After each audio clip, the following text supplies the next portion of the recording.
Welcome back to week 6. We are so excited and proud of you for making it this far. We know it's a lot of work. We've heard comments, we've heard feedback. Some of these things we were thinking are, supposed to take 20 minutes a night, and there's been hours spent talking about one question in that day's work. So it's a good thing. It's a great thing. It is absolutely a great thing because these are the conversations we want you to have before you get married. This is going to tee you up for success. And that is the whole purpose of this session. This is about preparing you for what's to come so you aren't shocked.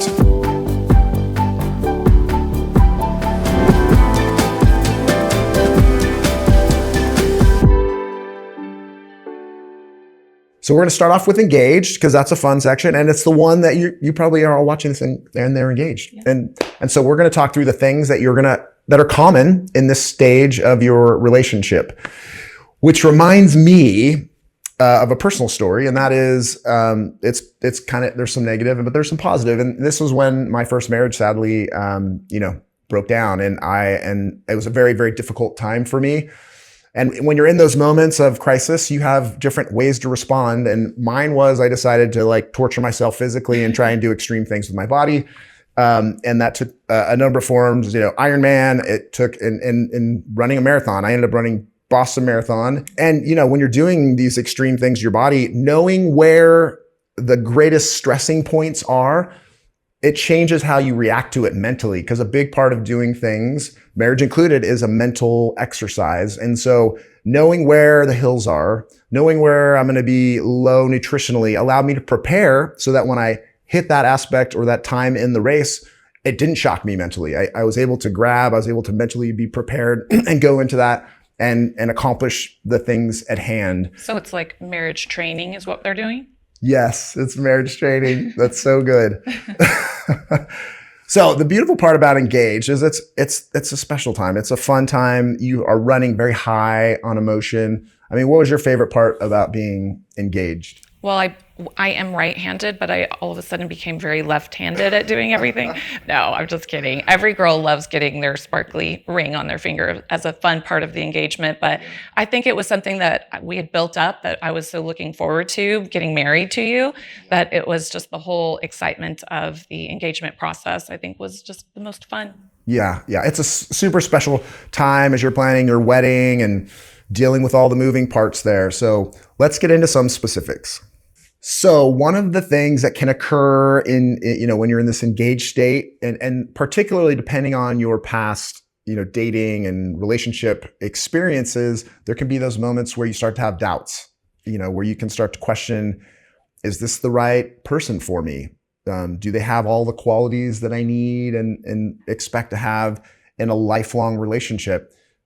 Did you have any doubts about me, Pam? No, why would I have doubts? Come on, no, really, this is completely unscripted. Did you have any doubts? You had to have. I mean, everyone has a moment or a glimmer. Well, I think because this wasn't our first marriage, I think some of the trauma and the baggage that I carried with me from my past relationship may have been what actually caused the doubts, because I was one to say, I probably will never get married again.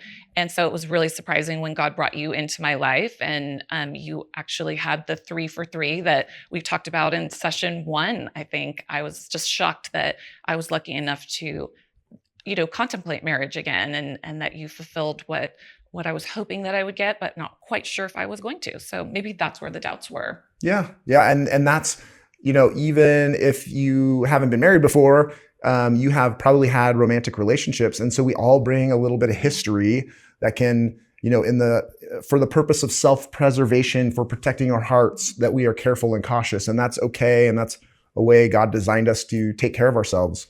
But that being said, if you are engaged to a person who loves the Lord and you've been through all this content, we've gone through all of this stuff around loving, around cherishing, around submission and sacrifice and commitment. If we can incorporate all those qualities and you're with someone who loves the Lord, then you can relax. You can rest knowing that no one out there is marrying a perfect spouse. Right. That it just doesn't happen. We're an imperfect person marrying an imperfect person. But the beauty of a relationship with God is that in the institution of marriage, God is going to perfect us. He's going to work on resolving our past pain and trauma and helping develop love and kindness. So that is an ongoing work that never ends, but it's such an amazing one that you're going to get to experience together. So we just want to encourage you, if you have those moments, don't overreact. It's normal, it's common, and you're still headed down a great path. So another thing that's very common to come up in the engaged stage, particularly as you're planning your wedding and all of the details around that, is things can come up around family of origin and your relationship with your direct family and in-laws, and the hot spots start to show themselves. And again, just don't want you to know that is very common. It's not anything to be worried about. But at the same time, it's also a moment where it's an opportunity to build and exercise boundaries, because your relationship is going to pivot from being perhaps family-centric to marriage-centric. And so that means your marriage will take priority over your family relationship. And depending on how connected you are with your family, there's going to be resistance to that. People are not going to like that, and they're going to push back, and they're going to try and flex with you and try and keep that tight relationship they had with you. They don't want to be put in second place. So we have some exercises and tools in here, and we've gone through some of the hedges with you. So this is a great opportunity to exercise those. And also you might experience things related to trauma from the past that can come up. And we want to encourage you, if any of that is, very intense or deep in nature, is seek professional help. It's a great time to try and work and begin the journey of healing in any of those areas. If it's, if it's very, very intense stuff, and not something necessarily that your fiance or future spouse would be capable necessarily of helping you properly process. So please consider that, because we want to tee you up ideally as you go to get married, that you're headed in the right trajectory as it relates to your whole self and your mental state around that.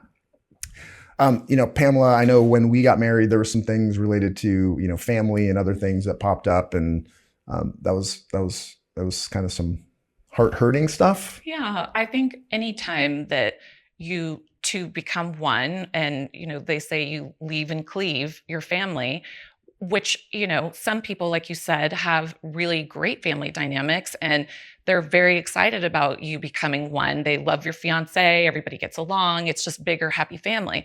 But in certain scenarios, it can bring a lot of trauma and baggage from the past, as in my family. Unfortunately, because this was a second wedding, there were a lot of religious and social dynamics that didn't gel with my side, and they really didn't put a lot of happiness or joy into celebrating a second marriage, because the way that they were brought up, it really wasn't something that was looked at in a super positive way. Now, of course, time has changed that, and all is well, but going through it originally, it seemed a little bit rough and almost a little bit sad, as my parents didn't come to the wedding, and there were some, dynamics that made things a little bit harder than what you would want on a joyous occasion. So taking all of these things into consideration, everybody has a customized situation. And that's one of the benefits of going through sessions like this, so that you can kind of talk things through before you might stumble upon something that has a lot of heartache attached.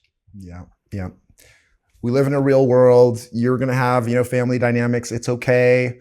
Use those as opportunities to discuss these things as a couple, to grow in your intimacy together.